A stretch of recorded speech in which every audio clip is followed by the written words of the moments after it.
266 Kutanya padamu di mana Amandamu. Perasaannya dan Ricky Mo, hubungan mereka berdua sejak awal memang tidak adil. Keinginan untuk mengontrol yang ada di dalam diri Ricky Mo sangat kuat, sama juga terhadapnya. Ini sudah bukan pertama kalinya pria itu membatasi kebebasannya. Tidak peduli terjadi atau tidaknya masalah mengenai kakek Mo, di antara dirinya dan Ricky Mo pasti ada saja masalah lainnya. Daripada menyuruhnya untuk menunggu keputusan pengadilan yang belum pasti dengan kegelisahan, lebih baik menyuruhnya mencari kebenarannya sendiri. Walaupun keluarga Mo memiliki kekuasaan yang besar, dengan melawan keluarga Mo sama saja seperti dirinya tidak sadar akan kemampuannya yang tidak bisa mengalahkan keluarga Mo, namun dia percaya kebenaran pasti akan terungkap. Perusahaan Mo. Setelah kakek Mo sadar, Ricky Mo mulai mengurus beberapa pekerjaan di perusahaan Mo, kemudian menggunakan waktu senggangnya untuk ke rumah sakit menemani kakek Mo.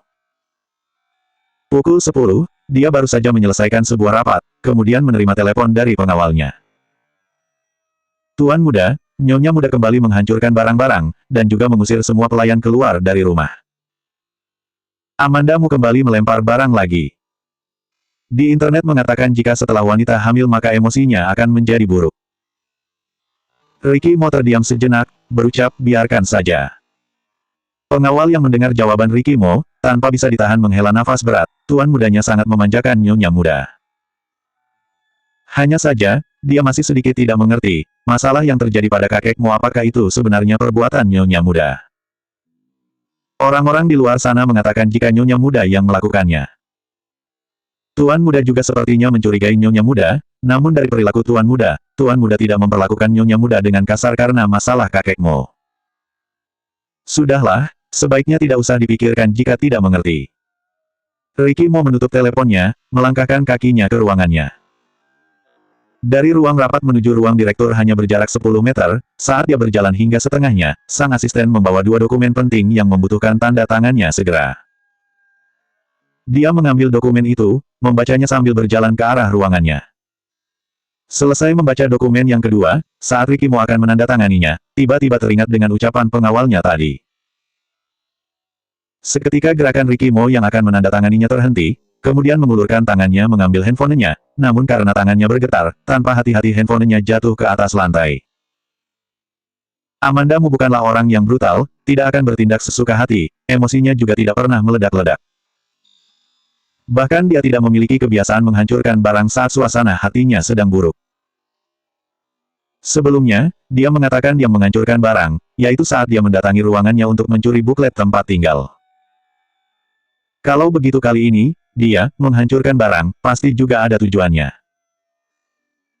Namun karena belakangan ini Amandamu selalu merasa tidak senang, dia melakukan pergerakan kecil dengan menghancurkan barang, Ricky Mo juga tidak mempermasalahkannya.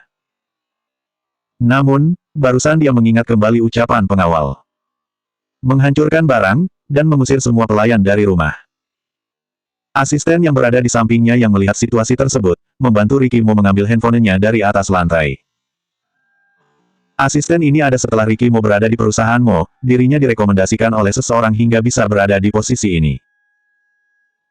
Baginya, Ricky Mo adalah orang yang tidak pernah menunjukkan raut senangnya, sama seperti robot. Melihat Ricky Mo yang terlihat panik, dia bahkan mengira dirinya salah melihat. Dia memberikan handphone itu pada Ricky Mo, bertanya dengan hati-hati, "Direktur, ada apa denganmu?" Ricky Mo mengeraskan rahangnya, raut wajahnya yang dingin terlihat menakutkan. Dia tidak menggubris pertanyaan sang asisten, langsung menelepon pengawalnya. Telepon itu tersambung dengan cepat, belum dia berucap, terdengar suara panik sang pengawal dari seberang telepon, "Tuan muda, Nyonya muda mengunci pintu depan dan pintu belakang, kami takut jika Nyonya muda berpikiran sempit lalu." Ricky Mo langsung bangkit dari duduknya, berteriak dengan keras, "Dobrak pintunya. Jika terjadi sesuatu dengan Amanda, maka aku akan membunuh kalian semua." Sang asisten yang berada di sampingnya tidak berani bersuara sedikitpun. Tentu saja Ricky Mo juga tidak akan memperdulikannya, meremas handphonenya kemudian berjalan keluar dengan langkah besar. Saat di pintu keluar dia bertemu dengan Herman Mo. Herman Mo menghentikannya, "Kamu mau pergi kemana? Aku ada urusan denganmu." Ricky Mo mengulurkan tangannya menyingkirkan Herman Mo. Dengan wajah penuh kegelapan dia menatap Herman Mo, iris matanya yang dalam seperti lautan, tidak ada kehangatan sedikitpun. Kedua orang itu saling bertukar tatapan selama setengah detik, tidak mengatakan apapun, namun Herman Mo yang ditatap dengan kebencian oleh Ricky Mo tanpa sadar memundurkan langkahnya. Kebencian. Kemudian, Ricky Mo menyipitkan matanya, berucap dengan datar, terjadi sesuatu di rumah, aku harus pulang sebentar. Tanpa memberi Herman Mo kesempatan untuk bicara, selesai berucap Ricky Mo langsung pergi dengan terburu-buru. Saat Ricky Mo tiba di rumah dengan mengendarai mobilnya secara menggila, dia melihat rumahnya yang dilahap oleh api besar dan kepulan asap yang tebal. Melihat rumahnya yang telah terbakar hangus, Ricky Mo yang turun dari mobil seketika membeku. Beberapa detik kemudian, dia baru tersadar kembali, melangkahkan kakinya berlari ke dalam rumah. Namun dia ditahan oleh pengawal. Tuan, apinya terlalu besar, sekarang tidak bisa masuk ke dalam. Ricky Mo dulu pernah berlatih ilmu bela diri, siapa yang menghentikannya, maka dia akan menghabisinya. Para pengawal itu juga tidak berani memukulnya, namun sebenarnya mereka juga tidak bisa memukulnya. Semua pengawal yang menghentikan Ricky Mo, semuanya tersungkur di atas tanah karena pukulan Ricky Mo. Ricky Mo tetap memaksa masuk ke dalam. Api yang besar telah membakar habis semua rumahnya. Saat masuk dari ruang tengah itu adalah terdapat api yang besar, membuat orang yang terbakar merasa kesakitan. Di saat yang sama Donnie juga datang. Dia langsung menghampirinya, menarik Ricky Mo dengan terburu-buru, Tuan muda, jangan masuk ke dalam. Sekarang Ricky Mo tidak bisa mendengarkan ucapan siapapun, dia langsung menghentakkan tangan Donnie. Bagaimanapun Donnie adalah orang yang paling lama mengikuti Ricky Mo, ucapannya lebih bisa mempengaruhinya. Saat dia datang dia juga membawa beberapa pengawal, langsung mengarahkan tatapannya pada pengawal. Pengawal itu yang mengerti akan arti dari tatapannya, langsung memukul belakang leher Ricky Mo dengan kuat menggunakan sebuah tongkat, tubuh Ricky Mo yang tinggi langsung ambruk seketika. Donnie menyuruh orang untuk menyeret Ricky Mo keluar kemudian menguncinya di dalam mobil.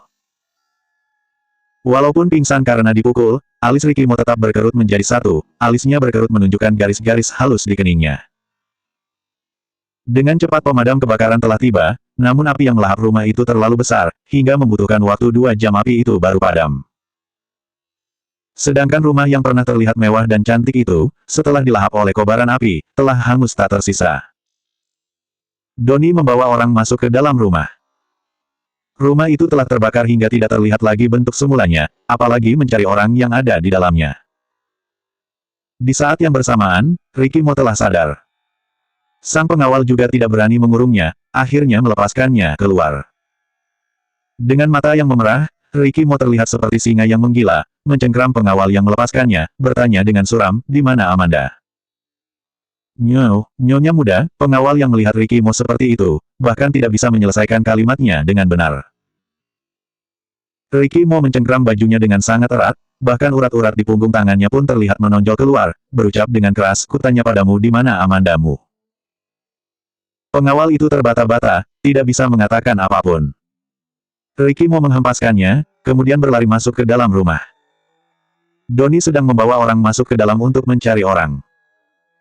Walaupun dia tahu, jika saat api itu berkobar, dan Amandamu ada di dalam, setelah melalui api yang besar itu, pasti sudah menjadi abu.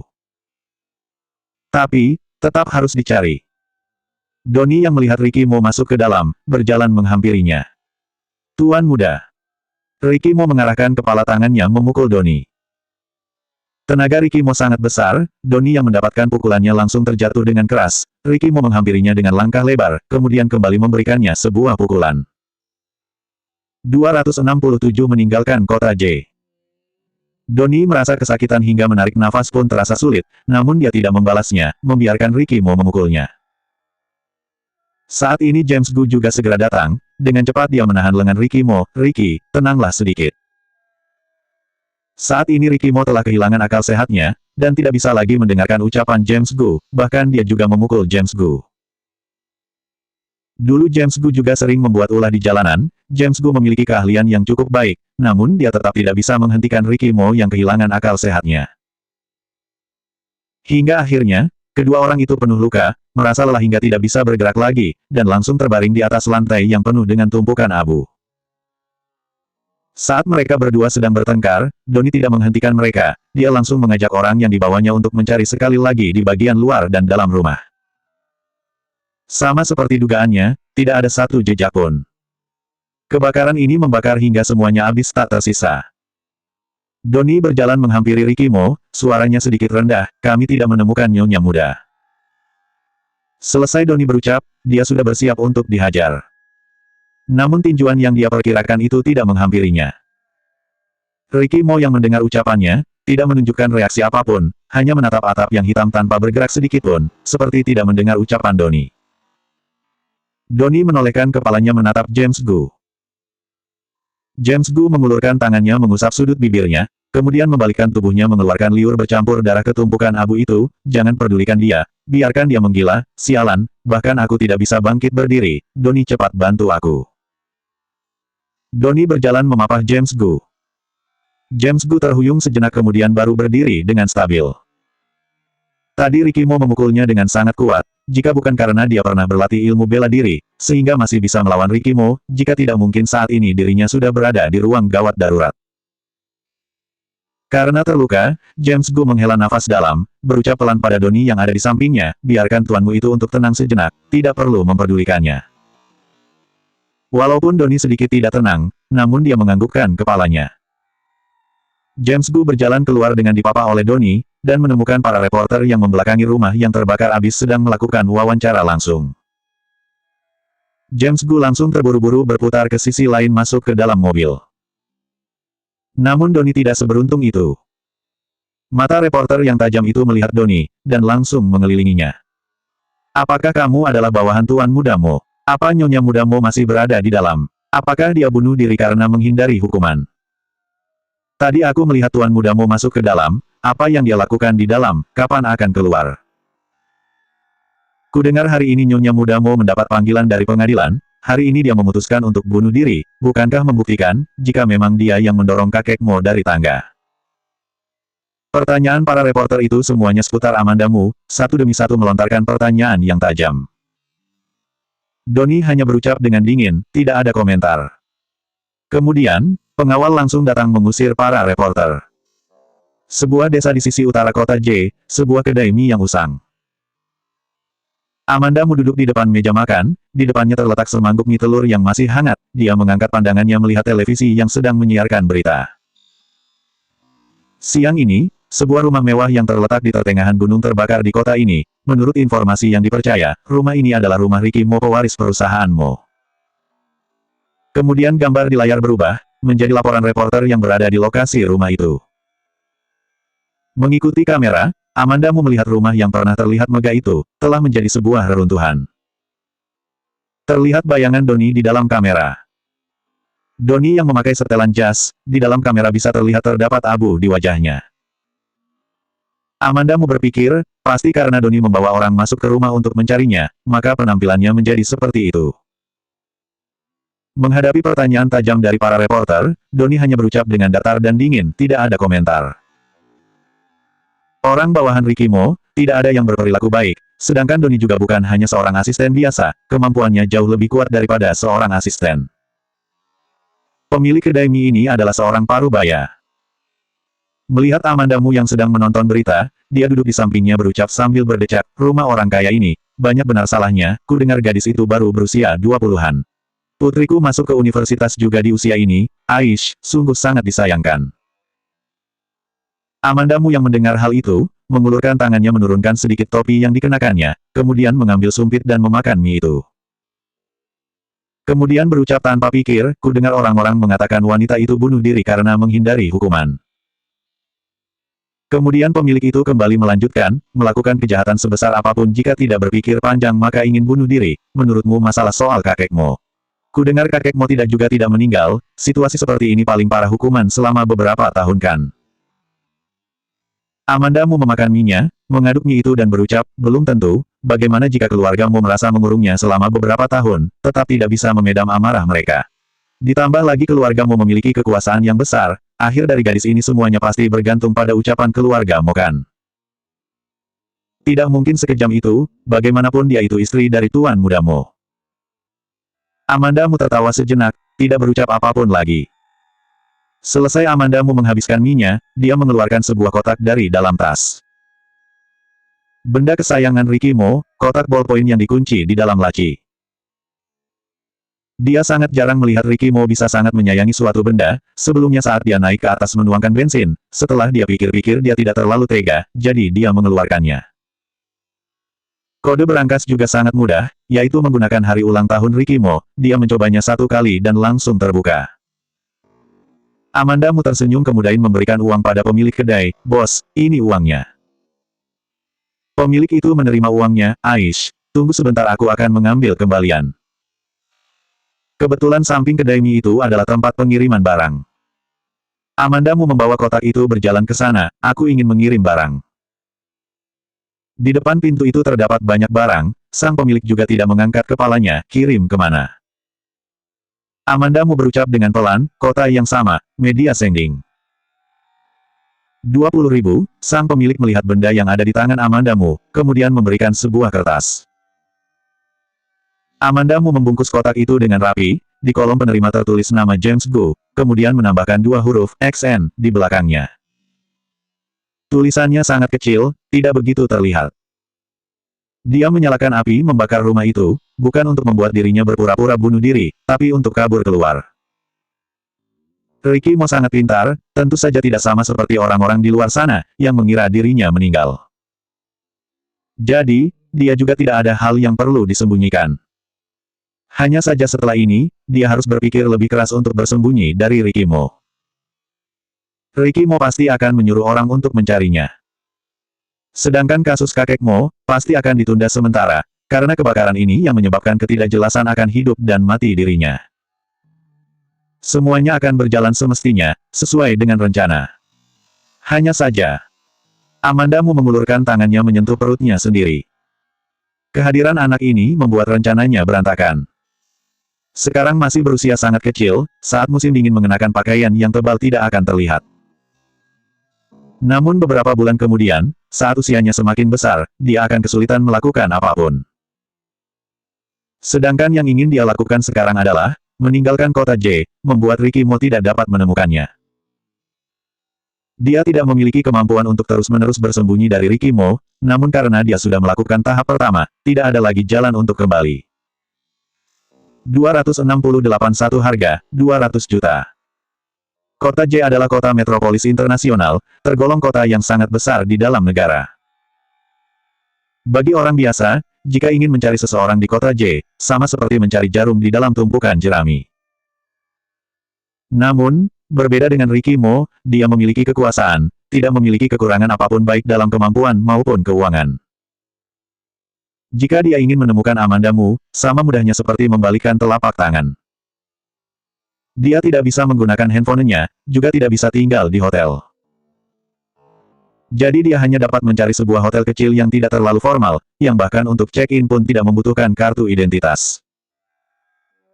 Di dalam hotel terasa lembab dan gelap, spray putih yang melapisi ranjang terlihat menguning, di dalam kamar mandi pun gelap gulita. Amanda Mu bahkan tidak melepaskan pakaiannya, langsung berbaring di atas ranjang. Kamar ini seperti tidak ada kedap suara, terdengar suara keributan orang yang berjalan dan berbicara di luar dan juga suara berbagai macam kendaraan. Malam pertama meninggalkan Ricky Mo, Amanda Mu merasa sulit tidur. Saat dia sudah hampir terlelap, selalu ada perasaan Ricky Mo akan membawa orang untuk mendobrak pintu masuk ke tempat ini, kemudian terus berada dalam kondisi setengah tertidur hingga langit menjadi terang. Tidur lebih melelahkan dari tidak tidur.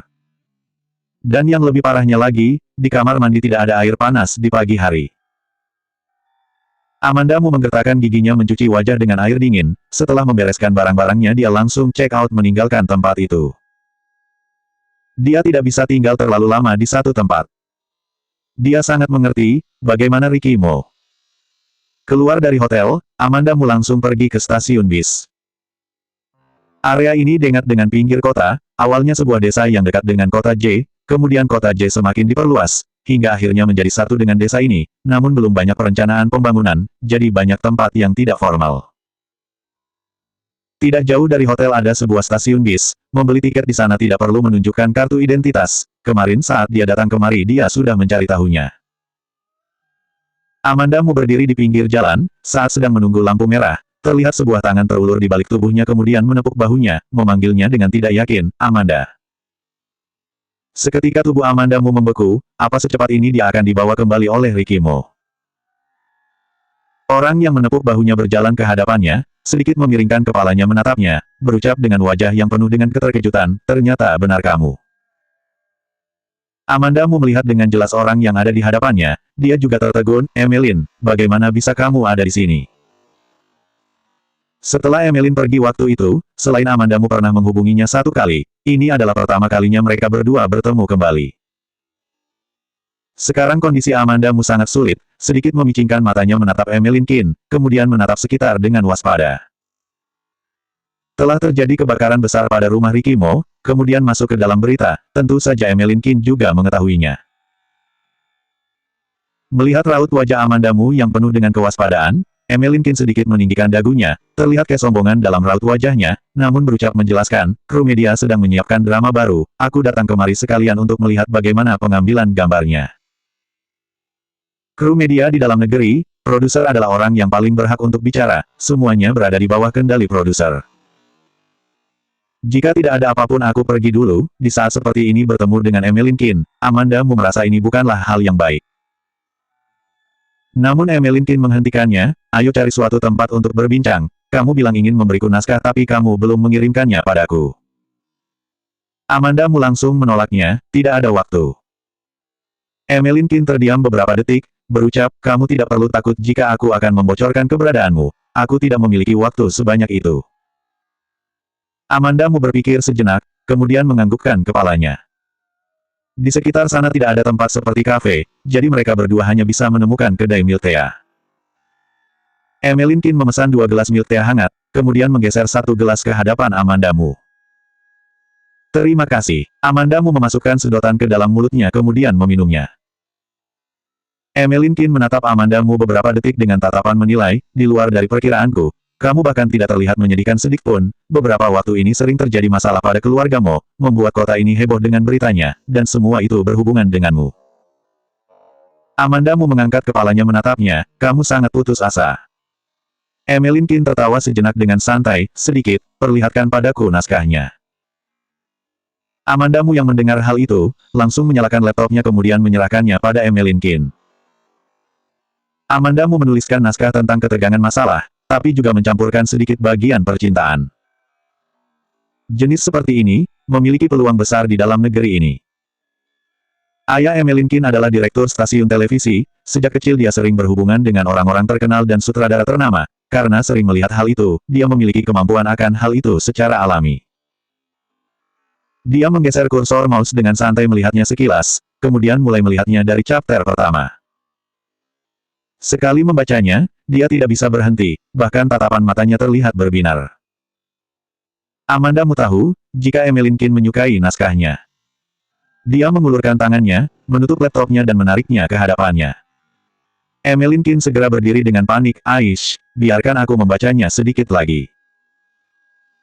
Tangan Amandamu menekan di atas laptopnya, berucap dengan tenang, sekarang ini aku sangat membutuhkan uang, katakan harga yang akan kamu berikan. Emeline Kin mengulurkan sebelah tangannya, 100 juta. Amandamu hanya menghela nafas sejenak, tidak menyangka jika Emeline Kin benar-benar akan langsung mengatakan harganya. Dia ingat sebelumnya, Emeline Kin mengatakan hanya ingin membantunya mencari koneksi. Emeline Kin memiliki tim produksi sendiri, dia langsung mengatakan harganya, ini menjelaskan jika dia sangat menyukai naskah Amandamu, dan ingin membuat film itu sendiri. Bisnis tetaplah bisnis. Saat ini Amandamu benar-benar sangat membutuhkan uang, namun dia juga tidak mungkin benar-benar percaya pada nominal yang diucapkan Emeline Kin. Terdiam sejenak, Amandamu berucap, satu harga, 200 juta. Aku mau hak sebagai penulis. Naskahmu ini hanya bisa menjadi web drama, tapi kamu ingin 200 juta, kenapa kamu tidak merampok saja? Walaupun Emeline Kin menyukai naskah Amandamu, namun menurutnya Amandamu tetaplah orang baru, membeli naskah Amandamu dia tetap harus menanggung resiko. Nada Amandamu terdengar tegas, kamu tahu bagaimana kondisiku, aku sangat memerlukan uang, mau atau tidak katakan sekarang. Melakukan transaksi tentu saja harus menawar, bagi Emeline Kin 200 juta itu tidak ada apa-apanya. Asalkan Emeline Kin menginginkannya, maka dia akan mengeluarkan uangnya untuk membeli itu. Emeline Kin menggigit bibirnya, tidak langsung menjawab Amandamu. Amandamu melihat jam sejenak, benaknya memiliki firasat, mungkin Ricky Mo akan segera datang mencarinya. Dia bangkit berdiri, jika tidak mau aku akan pergi. Kamu juga tahu jika saat ini Ricky Mo sedang mencariku di mana-mana. Emeline Qin menggigit bibirnya berucap, baiklah, setuju. Raut wajahnya terlihat sedikit menyedihkan, namun terlihat jelas jika dia tidak merelakan naskah itu. Amandamu menyunggingkan sudut bibirnya tersenyum, kemudian mengirimkan naskahnya ke email Emeline Qin. Emeline Qin mengeluarkan sebuah kartu dari dompetnya dan memberikannya pada Amandamu, di dalam kartu ini ada 200 juta, PIN-nya 973210. Amandamu mengambil kartu ATM itu, kemudian memasukkan laptopnya ke dalam tas, ingat nanti kirimkan surat kontrak padaku. Selesai berucap, tanpa menunggu Emeline Qin merespon, dia langsung memakai tas punggungnya dan pergi begitu saja. Saat tiba di depan pintu, dia menolehkan kepalanya melihat Emeline Qin sejenak, sudut bibirnya membuat sebuah garis seringaian. Dia tidak mengirimkan semua naskahnya pada Emeline Qin, hanya mengirimkan setengah. Bagi penulis, hak sebagai penulis itu sangat penting, sekarang ini dia dan Emeline Qin hanya membuat kesepakatan secara verbal, namun jika akhirnya Emeline Qin tidak memberikannya hak penulis, bukankah dia yang dirugikan? Berhati-hati sedikit, bukanlah hal yang salah. 269 Kemarilah. Di samping kedai Milk Tea terdapat toilet umum. Amandamu yang memakai tasnya masuk ke dalam, mengunci pintu pembatas, kemudian mendengar suara mobil yang berhenti di depan jalan toilet. Kemudian terdengar suara langkah kaki. Dan juga, suara yang sangat familiar. Jika berita itu benar, maka Nyonya Muda seharusnya ada di sini. Ini adalah suara Doni, Amandamu sudah sering mendengarnya, tentu saja dia mengenali suaranya. Hanya saja, setelah mendengar ucapan Doni, hati Amandamu menjadi tegang. Mendengar maksud dari ucapan Doni, Ricky Mo juga datang kemari. Detik berikutnya, dia mendengar suara familiar Ricky Mo yang datar, cari ke dalam. Dia membakar rumah itu hanyalah masalah kemarin, mendengar suara Ricky Mo kembali, malah membuatnya merasakan suatu perasaan yang aneh. Amandamu bersandar pada pintu toilet, raut wajahnya menegang mendengar suara langkah kaki yang menjauh, kemudian segera masuk ke dalam toilet, dan berlari keluar dari dalam. Saat dia keluar, dia melihat mobil Rolls-Royce yang tidak asing berhenti di sisi jalan. Menolehkan kepalanya melihat ke sisi lain, menemukan Ricky Mo yang sedang membawa orang bertemu dengan Emeline Qin. Posisi Emeline Qin menghadap ke arah Amandamu, sedangkan Ricky Mo dan sekelompok orang yang dibawanya membelakangi Amandamu, jadi mereka tidak melihat Amandamu. Emeline Qin yang melihat Amandamu, tatapannya seketika berkilat. Amandamu meletakkan jari telunjuknya di depan bibir, membuat gerakan memintanya untuk diam, kemudian bersembunyi di belakang mobil. Dia mendengar Ricky Mo bertanya pada Emeline Qin, apa kamu melihat Amandamu? Emeline Qin mengangkat alisnya, melihat sekilas ke arah di mana Amandamu berdiri tadi, menyilangkan kedua tangannya kemudian menatap Ricky Mo, memang kenapa jika aku melihatnya? Dan kenapa jika aku tidak melihatnya? Ricky Mo tersenyum dingin sejenak, walaupun aku tidak memiliki kebiasaan memukul wanita, tapi bukan berarti aku tidak memukul wanita. Mendengar hal ini, raut wajah Emeline Qin sedikit berubah. Kamu, dia berucap dengan kesal, aku tidak melihat Amandamu, lagi pula bukan istriku, siapa yang mau membantumu mencarinya? Amandamu yang bersembunyi di belakang mobil, merasa berterima kasih dalam hati pada Emeline Qin. Dengan jarak sejauh ini, Amandamu dapat merasakan aura mencekam yang menguar. Suara Ricky Mo sedikit memberat, benarkah? Amandamu melongokkan kepalanya, melihat wajah pucat Emeline Qin yang mundur 2 langkah, berucap dengan suara yang sedikit bergetar, Amandamu sudah pergi, aku juga tidak tahu dia pergi kemana.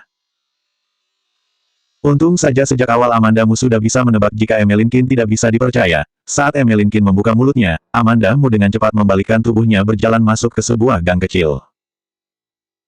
Saat sekelompok orang bawaan Ricky Mo menolehkan kepalanya, sudah tidak terlihat lagi bayangan Amandamu di belakang mobil. Ricky Mo melihat ke sekitar, kemudian berucap dengan suara yang berat, cari. Doni yang mendengar hal itu, membawa para pengawal mencari Amandamu. Semua pengawal telah pergi, hanya menyisakan Ricky Mo seorang diri yang masih berdiri di tempat semula. Ricky Mo dapat merasakan jika Amandamu masih berada di sekitar sini. Saat pagi tadi, James Gu meneleponnya, mengatakan jika ada orang aneh yang mengirim barang aneh ke media sending, di samping nama penerima tertulis dua huruf, XN, dan dia menebak jika barang ini ditujukan untuk Ricky Mo. Ricky Mo pergi ke media sending untuk membuka paket itu, di dalamnya terdapat kotak itu dan ballpoint itu, selain Amanda Mu siapa lagi yang akan mengirimkannya ini.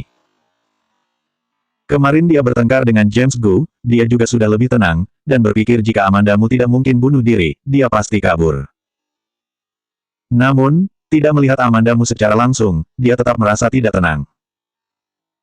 Hingga dia melihat paket barnak itu, seketika hati Ricky Mo terasa mencelos. Amanda Mu benar-benar kabur. Tidak lama kemudian, Donnie kembali bersama pengawal. Tuan muda, Donnie berjalan ke hadapan Ricky Mo, melihat sebuah harapan dalam tatapan Ricky Mo, dia berucap dengan terus terang, kami tidak menemukan nyonya muda.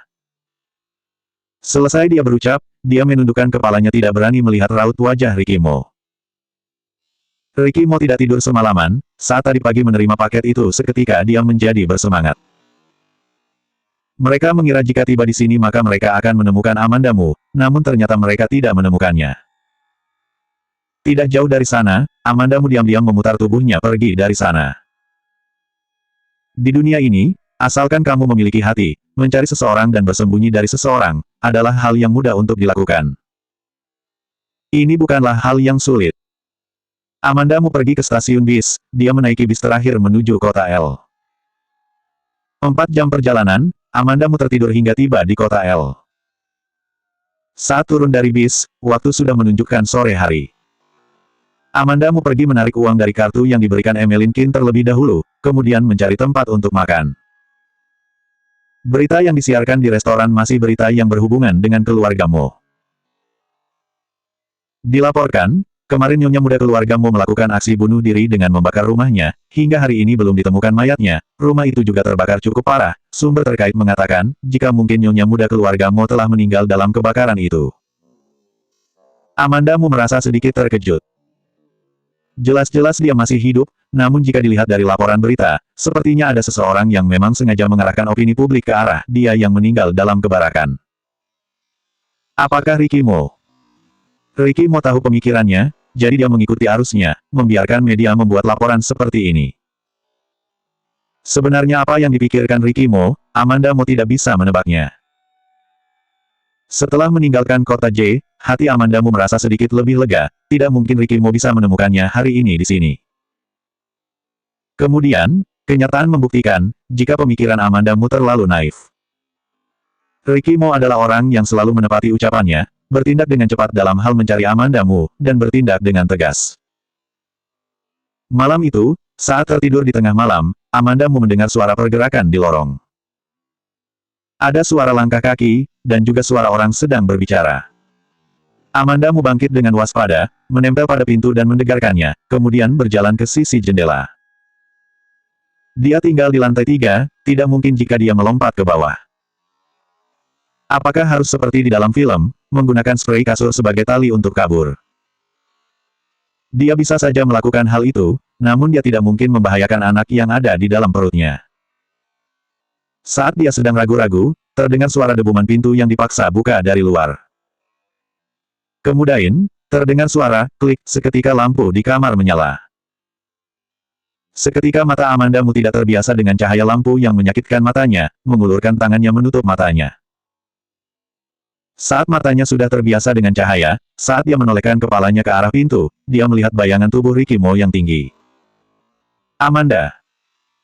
Dia berdiri di depan pintu, cahaya putih dari lampu terlihat menyinari garis wajahnya, menunjukkan aura dingin, sepasang iris mata yang gelap seperti seorang monster yang akhirnya menemukan mangsanya.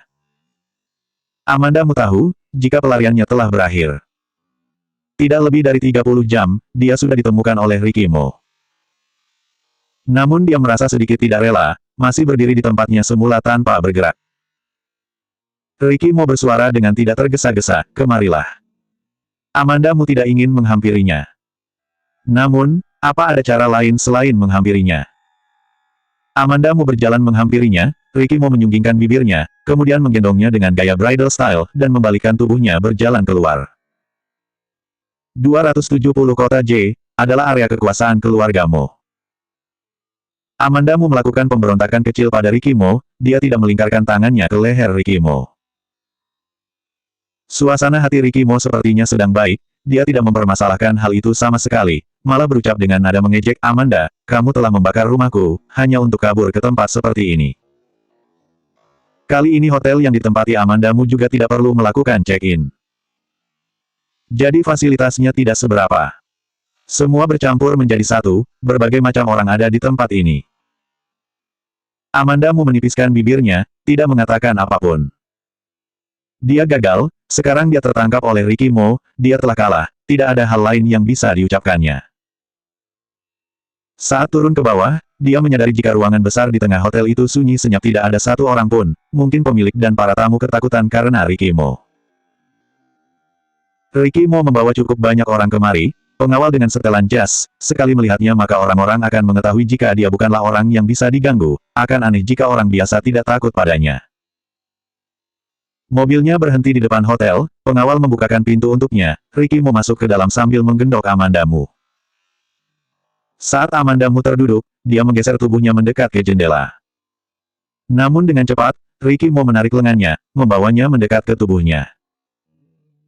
Tenaga Amandamu yang tidak sebesar Ricky Mo, hanya dapat bergerak dengan pasrah. Ricky Mo membawanya masuk ke dalam pelukannya, satu tangannya melingkar di pinggangnya, dan satu tangannya lagi menyentuh belakang kepalanya, kemudian menekan bibir tipisnya. Dalam ciumannya tidak ada kelembutan sama sekali. Penuh dengan kekasaran dan pemaksaan. Dia menekan bagian belakang kepala Amandamu, menggigit bibirnya, nafasnya terdengar berat. Hingga Amandamu merasa bibirnya sedikit sakit, Ricky Mo baru melepaskannya. Dia menipiskan bibirnya terasa kebas. Amandamu mendorongnya dengan pelan, bertanya dengan dingin, sekarang kembali ke kota J.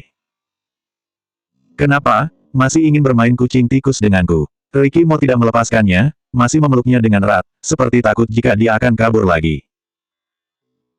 Sudah terlalu malam, aku sangat lelah, tidak ingin menghabiskan malam di jalan, selesai Amandamu berucap, kemudian berpura-pura menguap. Ucapannya hanya sebuah alasan, yang lebih dominan adalah Amandamu merasa tidak rela. Dia tidak ingin dibawa kembali oleh Ricky Mo begitu saja. Amandamu bisa membayangkan, jika sekarang dia mengikuti Ricky Mo kembali, dia hanya bisa menunggu bagaimana jadinya hari-harinya nanti. Gaya dalam hubungan mereka berdua tidak akan ada perubahan, Ricky Mo tetap akan mengendalikan segala hal atas dirinya, bahkan akan semakin mengontrolnya. Dia teringat dengan berita yang tadi siang dia lihat di televisi, langsung mendongakkan kepalanya menatap Ricky Mo, berita itu kamu yang menyebarkannya. Ucapan Amandamu tidak begitu jelas, namun Ricky Mo langsung mengerti maksud ucapannya. Ricky Mo mengusap wajahnya, terdapat kelembutan dalam raut wajahnya, tentu saja, jika bukan aku yang menyuruh orang untuk menyebarkan berita, mereka mana mungkin berani mengatakan nyonya muda keluarga Mo telah meninggal karena kebakaran. Walaupun para media itu bertindak agresif, mereka tetap tidak berani mengganggu keluarga Mo. Kota J adalah area kekuasaan keluarga Mo. Amandamu baru saja tersadar kembali. Ricky Mo menyebarkan berita, membuat media menyiarkan berita kematiannya di kebakaran itu. Kalau begitu kali ini setelah dia dibawa kembali oleh Ricky Mo, pria itu akan semakin memiliki alasan untuk membatasinya. Bagaimanapun, dia adalah orang yang dianggap sudah mati oleh orang-orang di luar sana. Amandamu yang memikirkan hal ini, merasa sekujur bulu kuduknya berdiri.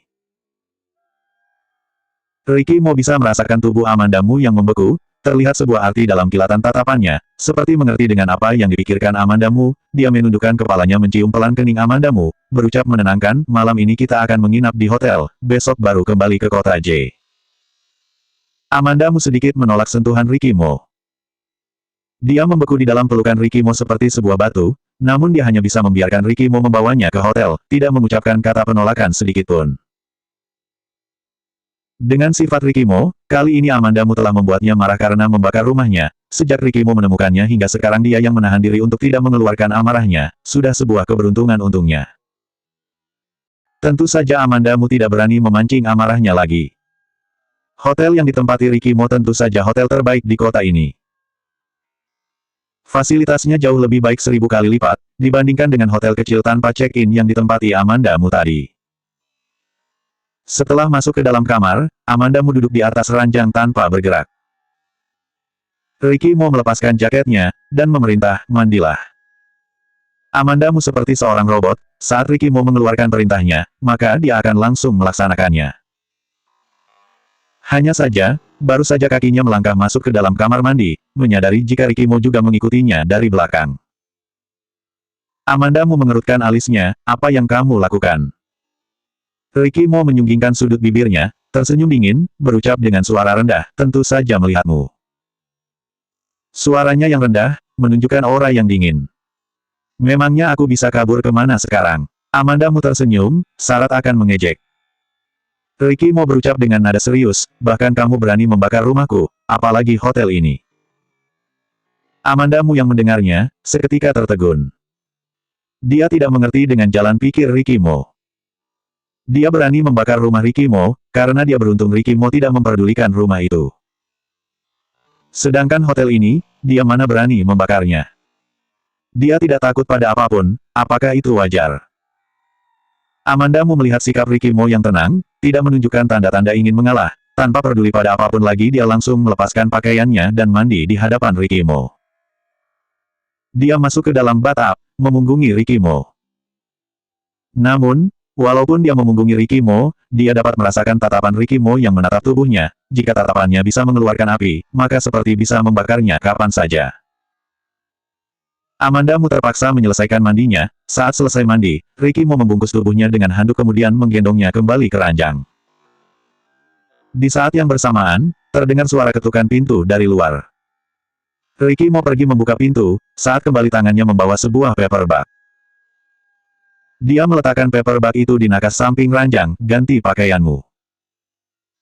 Selesai berucap, dia langsung masuk ke dalam kamar mandi. Amandamu membukanya melihat sekilas, menemukan satu setel pakaian tidur, berbahan bulu terlihat sangat nyaman. Amandamu mengetahui dengan jelas kondisinya sekarang, dia tidak memiliki hak untuk bernegosiasi dengan Ricky Mo, hanya biasa menurut. Ricky Mo keluar setelah selesai mandi, menemukan Amandamu yang sudah berganti pakaian bersandar pada kepala ranjang menunggunya, wajahnya menunjukkan senyuman kepuasan.